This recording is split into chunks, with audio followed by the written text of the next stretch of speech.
And these are all ways that the Lord uses us, and we have to figure out, okay, how can I maximize my swing, so to speak, in these parameters? Just because we are one of these parameters also doesn't mean that we can't possibly understand or empathize or gain from the others. Right. So I may be dominant in one area, but it doesn't mean I'm not willing to also like step aside and say, okay, I don't need to be that guy right now. Hi, I'm Caroline Howard, a biblical counselor and certified life breakthrough coach. And I'm Chris Oneth, marriage and family therapist and executive director of Downey Park Counseling Associates. Welcome to Our Next Question, where we attempt to answer the questions of life through conversations in psychology and Christianity. Remember, this is a place of discovery and definitely not the final answer. We're back. We are episode number 2 in our personality series. What is personality? And today we're going to be talking about the DiSC assessment. So our next question is, what is personality? The DiSC. The DiSC? Wow, why is it so I don't ominous? know that it's... Wow, that was... That's how you said it to me. What is personality? The DiSC. That's how you said it to me in the text. This has been another episode of, the DiSC. Wait, I was stuck on when I said DiSC. they're back. When anybody says like they're back or they're here, I automatically I go to Poltergeist. Yeah, geez. They're here. We're a family show here. We don't need questions like, Mommy, what's happening? Don't watch it. Don't let your children watch it like Please my mom don't. did. Mom, I love you. I know there was a reason. I'm so sorry. I can't watch horror movies now. I was ruined as a child. Again, the genre of horror movie is a whole different thing. Sometimes watching a quote-unquote horror film isn't about wanting to see gore. It's about wanting to feel something. Scared out of your mind? Or so you wet your pants? It elicits certain cathartic responses. The leaping, the screaming, the same reason people like to ride roller coasters. So it's a deeper meaning besides than I want to see people get stabbed. It's not just that. It's like people relish in the tension of it. Yeah, but and you then know the what release of that tension. Yeah. Oh, the release of the tension. But you know what I've learned in all of my young years of watching horror movies? How many are we talking about here? Like a steady stream of horror films? Yeah. Wow, geez, that explains a lot, Carol. I know, right? If you plug your ears and you don't hear the music, it's not scary. Oh, wow. True. It totally changes bum, it. bum. It's the music that builds you up, that gets like your heart pounding and you're I am like, telling you. Okay, so growing up, I've seen a few. And, they never really impressed me. They never really held my attention. They never really even scared me. You didn't watch But you know what freaked me out big time? Is like Signs. Signs. Is What M. that? Night Shyamalan. Oh, I love his movies. Oh, my word. They're so, because you watch them and you know like it's scary, but you know there's like a whole reason and a But it's so story psychological. there. And The Village. The Village where the is blind girl and amazing. she's groping and she can't see and the thing is right there. Don't ruin it for people. Well, and the whole thing is there's not Village. in those films. There's not any like blood and gore, man. No. You don't need Psychological horror. that. Oh my gosh! great. With the Signs, have you seen Signs? I don't think I've seen Oh, Signs. you're How have missing I it. not seen They're it? at the birthday party I'm and gonna then watch they're it this screaming weekend. and the moving camera and then it briefly shows the alien and I'm talking about there's it right an now, having an alien. emotional reaction. Here's the thing. I got goosebumps as we speak. I'm gonna have to watch that movie. Is it like really scary? Is it like all his I'm not movies? gonna tell you this. Is it like all his movies where at the end it explains it and it's not as scary as you Yes. thought it was? Okay, then I can watch it. Okay.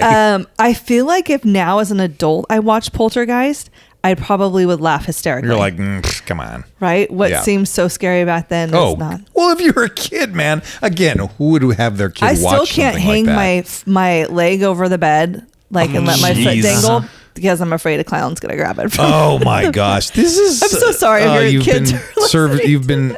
It's a disservice. now I'm we know so sorry, Caroline, where my that you had to go personality through came that. from. Okay, we're going to talk about this. So, okay. The other question we had for each other is if you're sitting at a red light, Yes. how long do you wait before you're like, forget it, I'm going? Or do you go? Okay, but let's talk. Like, we're not just.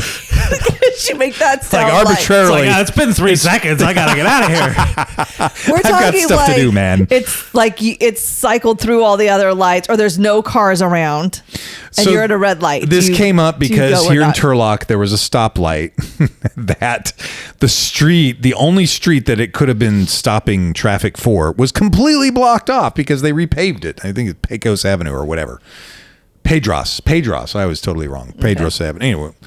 So Mel and she's driving, so I can blame her under the bus. So there's a car that's stopped at the light, and we're on Gear Road, and it's a main thoroughfare. And so she comes along the side and stops next to the car, and we're all waiting for this light to turn green, and there's actually no reason to stop because the road that they would have stopped the traffic for is completely blocked off. Yeah. So it takes my wife about 3 seconds to realize, she goes, this is dumb, I'm not stopping. And then she took off. I think that's legit. And I think that was like a mistake on the city's part. They should have made it at least a flashing red light. Well, and as I think back to it, there may have been cars that are allowed in and out just because it might have been their neighborhood. Oh. So that would have been a factor. So you could have technically gotten hit in the middle of the intersection. I hope not. Anyway, but I always think of the person who's waiting at the light, and then you take off, and they're like, "What? We're doing that now? Is that the game?" Yeah, totally. So Caleb, you said you had a story to go with this. Yeah, well, or something. I mean, I had 2 stories because that happened to me where I got stuck at a red light for some reason. So would you It take wasn't off? cycling That's through. my first question. I want to hear It the would story. take me a while to make the decision to actually go through. Because what are you I would find a way with? to do it legally as well. Yeah. Are you wrestling with like the ethics? I think, some of the Wellness of it. ethics and the safeness and Okay. like, is this See, really that's what like I the would right do. thing to yeah. Oh my God. That's what I would do. So And then I'd really make sure there were no cops around. So being on a motorcycle, oftentimes on motorcycles, you go to the light and it doesn't register you. So I have many times check one way, check the other. There's no cars. What am I doing? And then I take off. So I got to hear the story. My other story goes back to me in middle school. And my dad worked at the school. I knew all the teachers really well. One of them lived near us, and I needed a ride home one day home from school. And so we're driving home, and it's like really, really hot. It's like middle of summer. I don't even notice, but like the air conditioning isn't on. It turned out all the other teachers had placed bets on when I would say something about. He had the heater on, like full blast. My God. And so all the teachers were like, "How polite is Caleb? Will he say That anything?" is so funny. They read your card. Oh, And my I just God. didn't consider it. I'm like, "Oh, his air conditioning doesn't work. That's a bummer." It's like it's pretty warm. And I didn't say anything the whole time. And eventually, like, he couldn't take it anymore. He's like, "I can't. We had this thing, but I cannot stand it. I'm turning on the air conditioning." Screaming. First. So I think they all placed bets on like at which point He could how not long I would withstand go. your politeness. Exactly. He thought he was going to outlast you, and your politeness. This is delicious, by the way. This is I would do the same thing though. I'd sit there and be like, "Oh, it must be broken. I wonder if he realizes this." Dude, I that's never would think like I someone would roll the- intentionally do this to Should me. I? Right? see, I would be Because we feeling think too around. good of people, Caleb. That's our problem. Yep. And I'm a people pleaser, and I don't want to. So I would be feeling around and be like, "Dude, is your heater okay?" You would Yeah, be. no, I would I would try to never. be You would like nice about it, but then invariably, apparently, my wife has told me I'm not charming. We had this discussion. Are we going there? We had this I'm discussion. so sorry, Mel. So I was told I was not charming, which is funny because Melanie was describing Amy Williams, and she said, "You know how Amy's charming," Amy is and going to Amy be was so offended. happy we said her name. That's She's why. gonna be Okay, thrilled. well, there you go. She's like, "I've been mentioned, but not my name." There you go, Amy. So Amy Williams was told she was charming, and that offended her. And you were told you were charming, Were charming. and you were offended. Was I? No. You were a little Because I know my wife, and I know but you were a little bothered. Maybe you weren't offended. You were a little bothered. Like, why am I not charming? I don't know. Part of it is like, if I'm straightforward and I mean, I don't necessarily pretend well, or I don't, beat around the bush or whatever, then Right. yeah, that's not charming, and I can accept that about myself. I think Amy took it to mean charming as in like smarmy. Yeah. I'm hecka not smarmy. Like I can manipulate you with my. Oh, yes. With your my eyebrows. Wow. I was ready. I was prepared to do whatever you asked me just now. because I can. She raised her eyebrows up and down a few times. It's my only talent. Don't make eye contact. Okay, go ahead. So that's a great. So we helped friends move to the Presidio it was they were going to school in San Francisco, and the dorms were on the Presidio, the old Presidio, for them to go to school. Nice. And so a bunch of guys who had known each other forever all jump into this truck, and the AC does not work in the truck, and it is a hot summer day.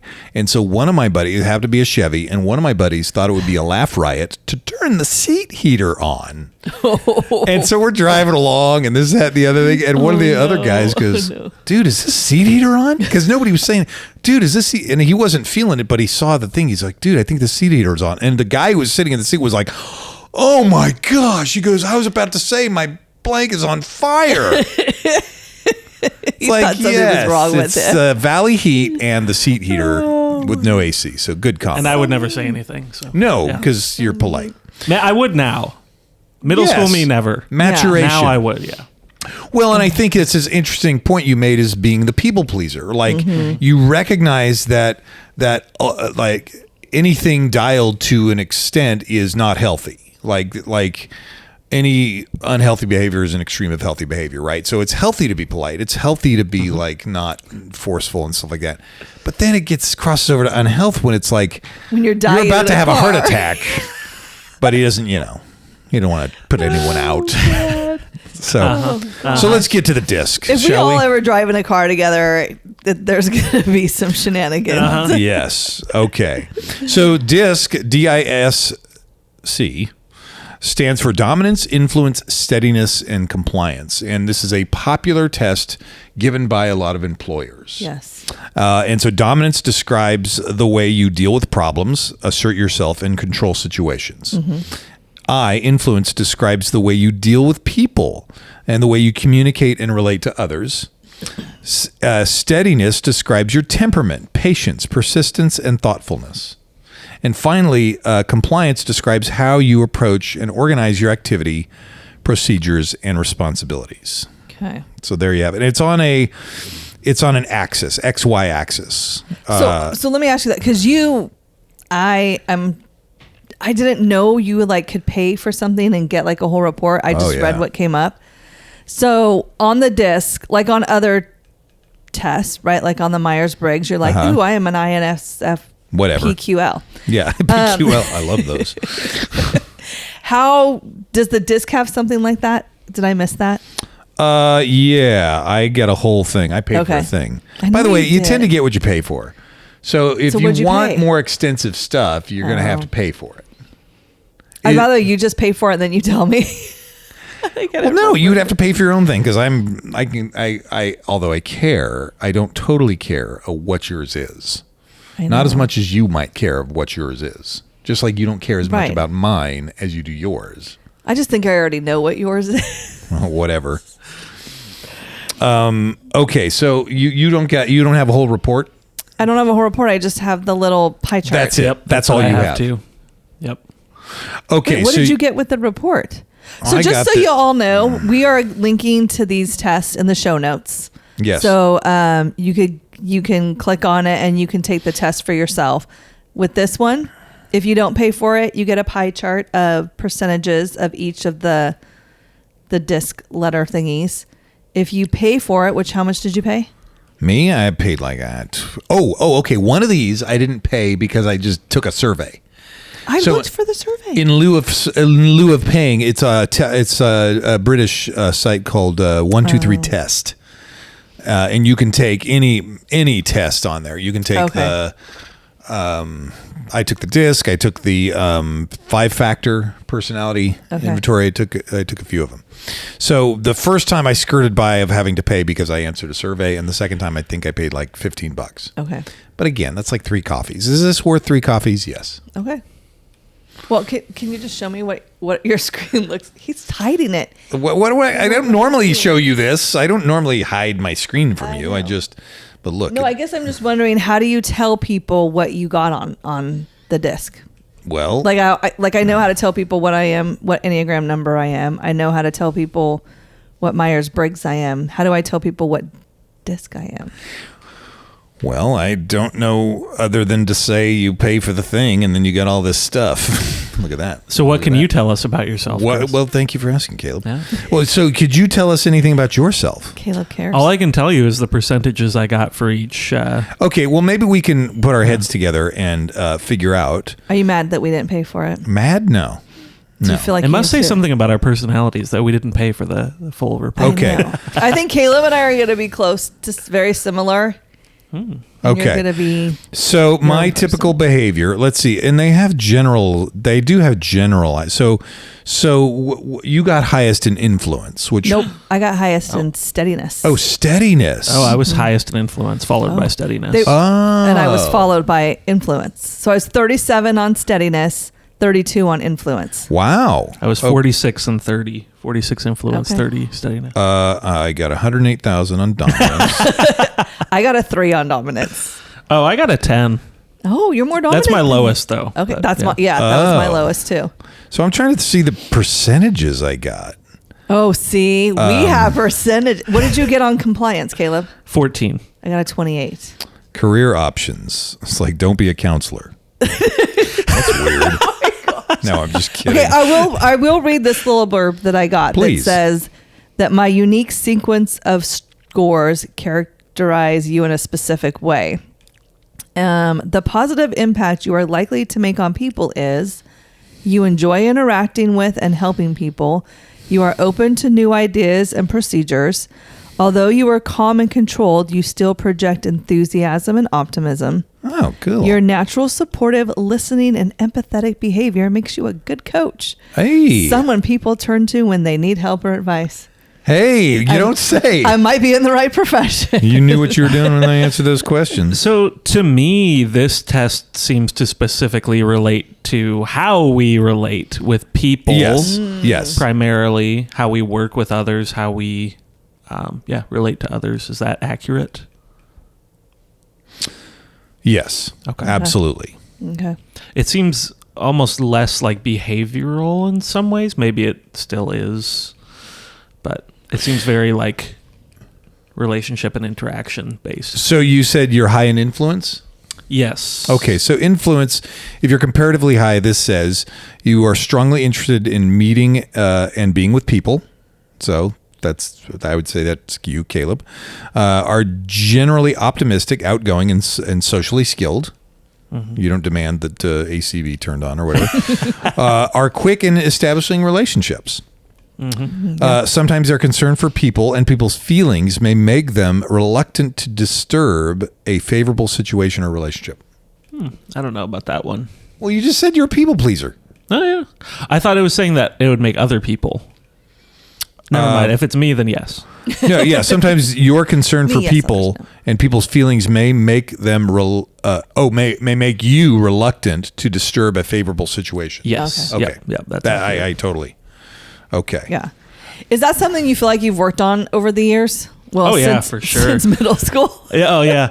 I feel like honestly, when we were doing our podcast before this, that was when Yeah. I started to really understand a lot in terms of the people pleasing specifically and boundaries and other stuff like that, and really Cool. get more introspective and addressing those things, because I didn't really realize those things within myself before that. So yeah, it's definitely something that I've worked and grown in. Right. And realizing and I think this just from taking the test is it's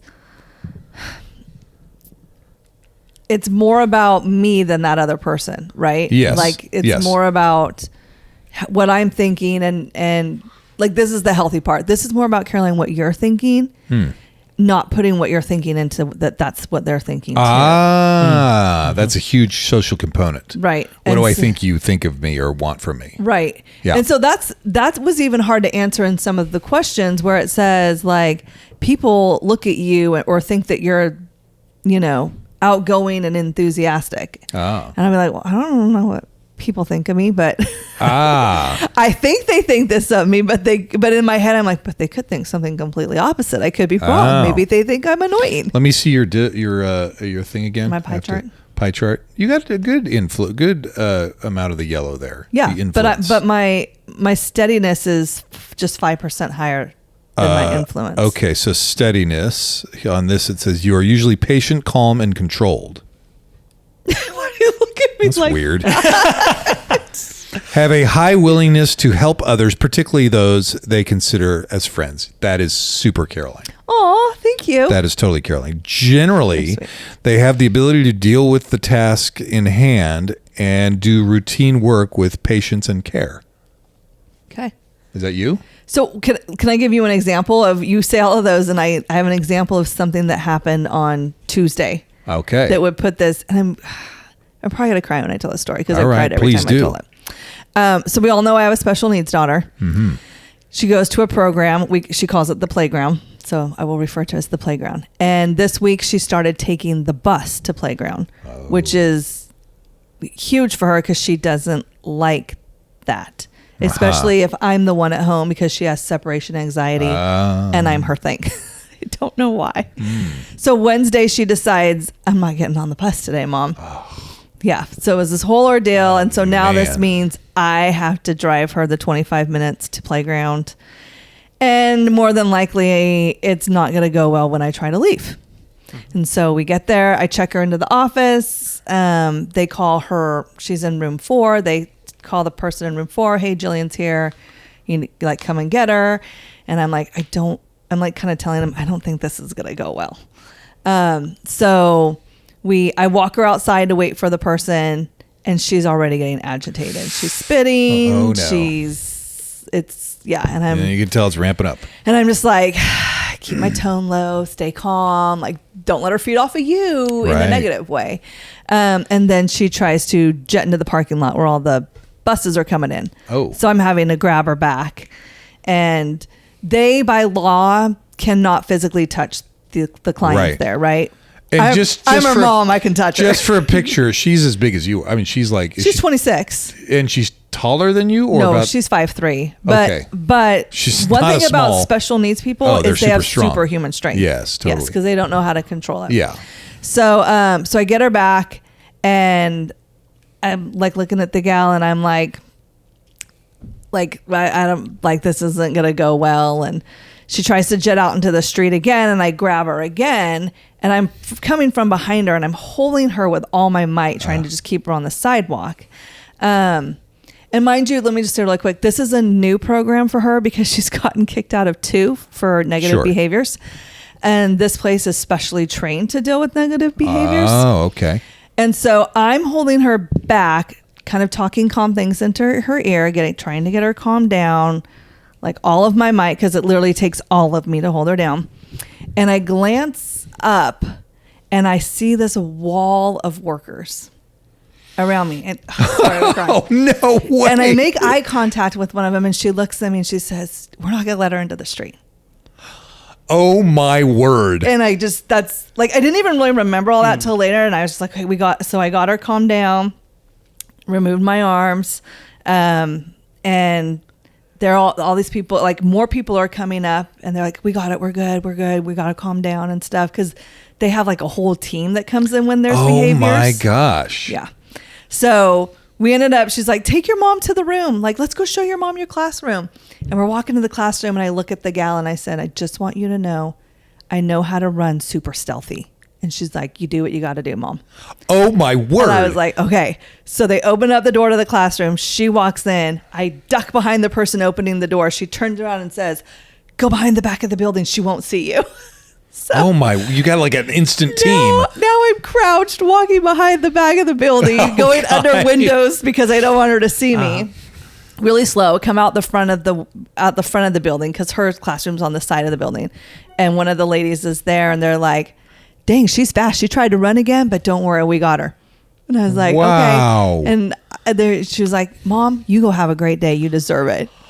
Oh my gosh. And so it was crazy. God, you're gonna make me cry. It was, yeah. I literally got in the car, drove off, because she's like, go drive around this way because she'll see your car if you go this way. They're like telling me exactly what to do. Oh my word. And they're like, and then I had to pull off in a parking lot and just like sobbed. of gratefulness. Where normally I would be sobbing because my body had just been through hell and back, but this was gratefulness. Anyways. Wow. So I say that because you gonna buy them cupcakes or whatever? I am. I'm totally. We have a big meeting in a couple of weeks, and they're getting a lot of great stuff. That place. Nice.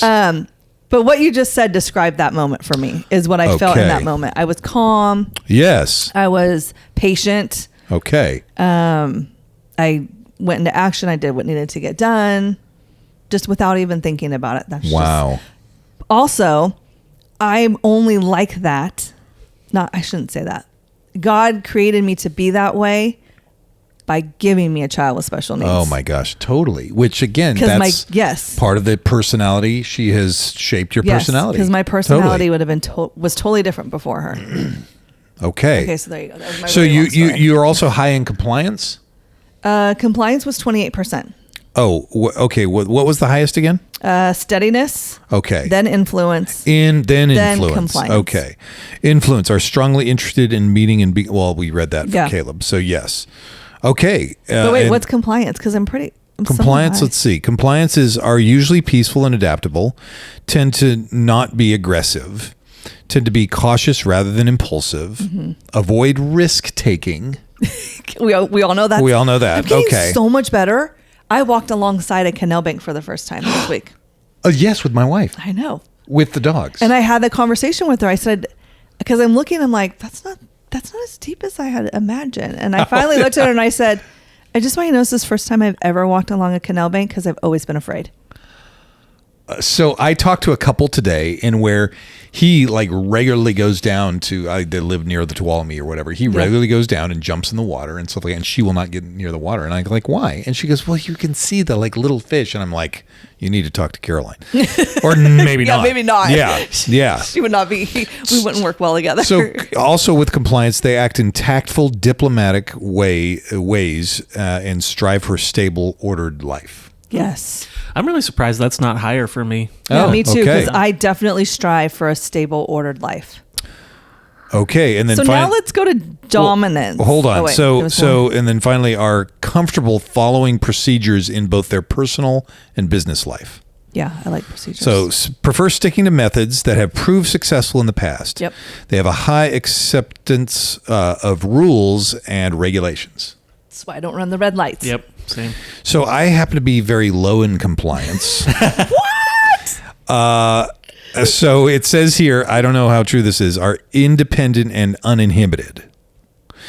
Resent rules and restrictions. Wait, this is you? Yes, apparently this is low compliance. Oh, okay.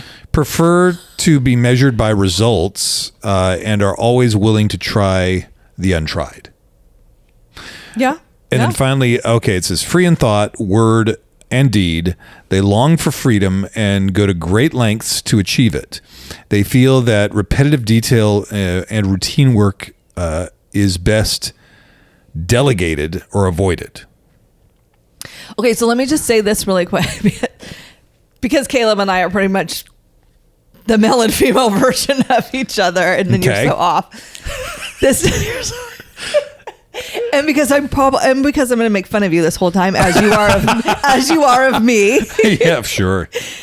This isn't being low in compliance isn't bad. No. So, and I just want people to hear that, just because. Yeah, and being high in compliance isn't bad. Right. None of this is bad. This is just who we are. And the funny thing is, it's funny because you said being low in compliance isn't bad. Like you had to convince me. No, I just wanted to make sure that other people. I'm just saying. No, I know it's not bad. Because it's funny because a person who is more compliant will go, yeah, no, and be okay with that, which I'm totally okay with. I see what you're saying. Well, I am not okay with that being compliant. Like I will push the button just to see what it does. So if you got high in compliance, you would have been pissed and been like, something's wrong with the test. Yeah, this is obviously broken. This is lame. I'm never taking this again. No, I'm just kidding. Okay, so you scored highest in dominance, but what were your second and third? What? Oh, you don't have your percentages. I don't. I do. Oh, you do. I do. It shows on a weird scale. Okay, so my highest was okay, so I've got on so the way they've done mine is a like a scale. Like on one side you have on one I get a sliding scale. So on one side you have dominance, and dominant is direct and competitive, and the opposite of it would be calm and reserved. So that would be us. We're calm and You're reserved. more calm and reserved. Okay. I'm more direct and competitive. I don't think I would describe myself as calm and reserved. No. Yes. Okay.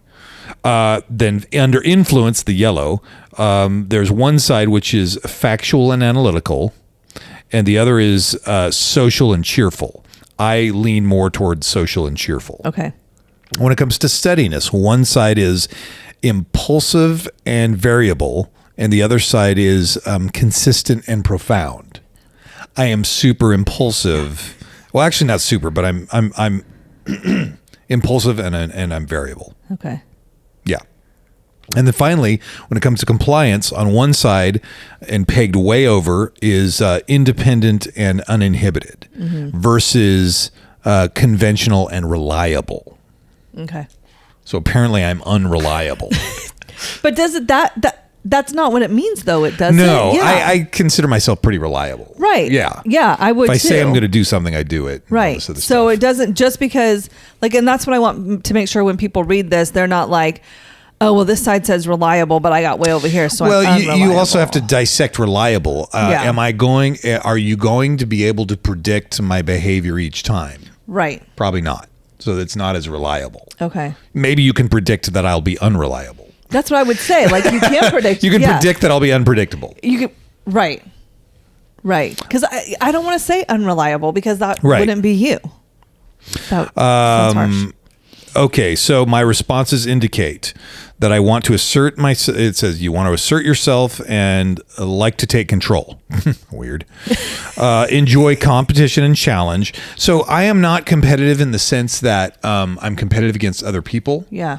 So if we go golfing and you whip the pants off me, I will be totally okay with that. Yeah. Because I've not put a lot of investment into golf. Right. Yeah, but at the same time, I like to challenge myself. But if I started riding a motorcycle and we went out riding and I popped a wheelie, would you feel like, what the heck? Why can't I pop a wheelie yet? And Kara, like, yeah. I will break my neck popping a wheelie just to show you that I can do it. No. But at the same time, so I'm not necessarily competitive with other people, but I'm competitive with myself. Okay. So I want to keep challenging myself to get better at certain things. Okay, so want to assert yourself, enjoy competition, are self-sufficient and individualistic, and are goal-oriented. So that's the dominance part of me. The influence part of me is I tend to be direct and positive with people as much as I can, I guess. Which is probably what makes you a good therapist. Yeah, that is very true. I tend to be more of a cheerleader. Hey, you can do this. And you're going to be direct. You're not going to beat around the bush. Yeah. I mean, I'm working on being diplomatic someday. Like to sweep people along with your forcefulness. Yeah. Okay. Are persuasive, especially when seeking help or commitment. Are persuasive when... Say that one again. It says you are persuasive, especially when seeking help or commitment. Depends on who that I'm talking to, because some people will be like, no. Yeah. And other people will be like, all right, let's go have fun. Anyway, steadiness. I get restless and bored when involved in routine and repetitive work activities. Mm-hmm. True. I need change and variety in your work and non-work life. That's true. So, but how as the therapist do you get change and variety in that?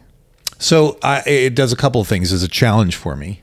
Okay. It's a challenge. The other part, and this refers to a different test we'll be talking about next episode, which is the Big Five personality. Mm-hmm. I tend to be intellectual, which means I like philosophical discussions, and it's a challenge to me, especially when I'm talking to people and hearing how they think, and figuring out how they think, and then mirroring back or echoing back. Okay, is this what that means? And that what that means? And so I'm discovering something there. Okay. And the greatest thing about that in that moment is they are teaching me. Yet at the same time they're teaching me, they're also realizing themselves, which is super awesome. So the variety is like no two people are alike. Oh, absolutely. Yeah, absolutely. Okay, that makes sense. And you get you get similar traits because sometimes personalities are similar, right? And so I might say something, and to some people it's like, oh my gosh, that's so true. I'm like, okay, check that. I keep that in mind, and then I'll discover other things, and then I'll have to make those pieces fit. Anyway, yeah. So, and then it says, in studying this, I need change. And then it says, I may be impatient with people who are less dynamic than me. I don't think that's true at all. That was sarcasm, people. You were sarcastic with your eyes. Yeah. You saw that? You felt that eye roll. So in compliance, it says that I'm independent, uninhibited, feel restrained by rules and restrictions, prefer to be measured by short-term rather than long-term goals, and are willing to take an unconventional approach. So it gives me suggestions as far as, and I won't go too far into this because we're coming up on the end here. So tactics and strategies for increased effectiveness. Here we go. Appreciate that some people may not be as dynamic and as forceful as you. Avoid confrontation by developing your empathy and increasing your tolerance.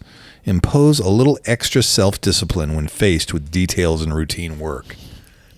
Lame. Okay, so this is good though, because this is like what I was talking about in our last episode. How, like, is there a way that these tests can help you be a better version of yourself? Right. And that was going to be my question for you guys too. Is for the DiSC assessment specifically, when would you recommend people seek this out, use it? What do you see as the advantages of it, and how can you see it helping people? Again, this is, so by the way, there's an appendix of description of all the profiles of the DiSC. Okay. So I will just name them off. I don't want to get into too much detail, but there's one who's the achiever. You have the coach, the evaluator, the counselor. I don't know if that's what you got. I didn't. Warm, enthusiastic, caring, modest, trusting, influential, team player, loyal, patient, sensitive. I think those are all you, Caroline. Well, thank you. You are absolutely loyal. Yeah. See, even when I say that to you, that that means a lot to you. It does. I could tell. There's the creator, the individualist, the inspirational, the investigator, the objective thinker, the perfectionist, the persuader, the practitioner, the enthusiast, and here's mine, the results-oriented, and the specialist. So it tells you which one you are. When you pay for the test, it tells you which one of those you are. Yes. Okay. I'm going to have to go pay Apparently, for the I'm test. demanding, direct, egocentric, self-assured, change-oriented, frustrated by lack of progress, persistent, determined, stubborn, independent, quote-unquote, own person. These sound less positive than the Caroline description. I think they're great. I feel bad. I love these. It's everything I've always wanted to be, which is funny because what you said about mine is that's everything I want to be. That's cool. That's what I want. I got to find Caleb's. Again, that's our personality. Yeah. That God created you to want to be that person. Absolutely. And God created me to want to be the polar opposite. And the fact that we benefit from each other, right? Right. And they're not wrong. I mean, I have faults in those things, and sometimes I'm loyal to a fault, right? And so there is like that quote unquote negative parts of all every of those things. one of these has its positive and negative. Right. So these benefits and drawbacks. So. Yeah. So Caleb, your question, like when to take it and stuff. I like my first thought there would be, remember with all of these assessments, we'll call them assessments, is these are tools. Yeah. These aren't like, this isn't a guidebook to live your life by. Right. Like the Bible still stands as the number one, like that's what we want to be like. These are just tools of like, how can I better me, like who I how can I better, like I was created to serve the Lord, so how do I better do that given these traits, right? So maybe it's me that I'm the guy with the flag running up the hill and other people are following. You're the person who's listening and empathetic and encouraging in that way. I'll be at the bottom of the hill being like, you guys got this, I don't need to go up. I don't need to go up there with you. Let's go. And Caleb, I forget what your number one was. Influence. The influence. Okay. I wish I knew. I mean, we'll have to do some little investigating here because they didn't pay for the thing. So So yeah, but again, bottom line, these are all ways that the Lord uses us, and we have to figure out, okay, how can I maximize my swing, so to speak, in these parameters? Just because we are one of these parameters also doesn't mean that we can't possibly understand or empathize or gain from the others. Right. So I may be dominant in one area, but it doesn't mean I'm not willing to also like step aside and say, okay, I don't need to be that guy right now. So. Yeah. So when you read the, what did you call them? Like the things that, I don't want to say the ways that they make you better, but when you read that list of things, what does that make you think and feel? It makes me think that, so I sent the picture to Melanie. Yeah. Appreciate that some people may not be as dynamic and forceful as you. Psh, lame. No. So this test is dumb. What's funny is, so I used to have a joke. Okay. So I was a teacher for a while, and I never, ever took a sick day. And so I would joke that calling in sick is for wimps and cowards. Oh, that's terrible. I know. And now that I'm more mature, I'm like, yeah, I probably should. But then it was like, hand in the air, like, charged, but like that's our Indiana generation. Jones. Huh? That's our generation. We don't think you should take sick days. Oh, sure. You shouldn't. Yeah. Stop it. No, but if there's then there's people who are genuinely like struggling and suffering. Yeah. And so, over time I realized, gosh, I can't be just like insensitive, especially those kids. Like, I'm not coaching a football team. Right. I'm teaching this wide variety of people, and I need to like tamper some of that crap down. See, you've already been working on stuff. I have. Nice job. Yeah, thanks. Did that answer your question? I don't know. Yeah, I think in a so. roundabout way. Yeah, I love what you said about like these aren't like definitive. Like it's a tool that you can use to better understand yourself and how you can use these natural tendencies and giftings that you have, and how you can work on those, but also how you can use those more effectively. Yeah. Yeah. These results are not your identity. Like a lot of people. And we can talk about this with the Enneagram, we'll say, oh, I identify as a number such and such.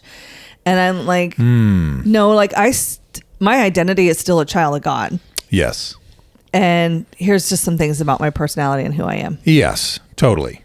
And Ultimately, they submit here's an to even the longer Lord. list of all the things I'm trying to work on in my life right now. Totally. Yeah. Yeah, cool. and then in all these gifts that we have, there is a weakness to these gifts. So pay attention and be aware and appreciate the gifts, but also be aware of the weakness and be sensitive to those. Yeah. So take the test. All right. And then you can email us, tag us, do something and tell us what you got or what you think. And like and subscribe. At least 3 people. Look, I went down. I'm working on myself. Awesome. Thanks for tuning in. Thanks for joining us today as we continue our journey talking about life's many questions. To stay connected with us, you can follow us at Downey Park Counseling on both Facebook and Instagram. You can also follow Caroline on Instagram at Relatable Caroline. And make sure you tune in next week for our next question.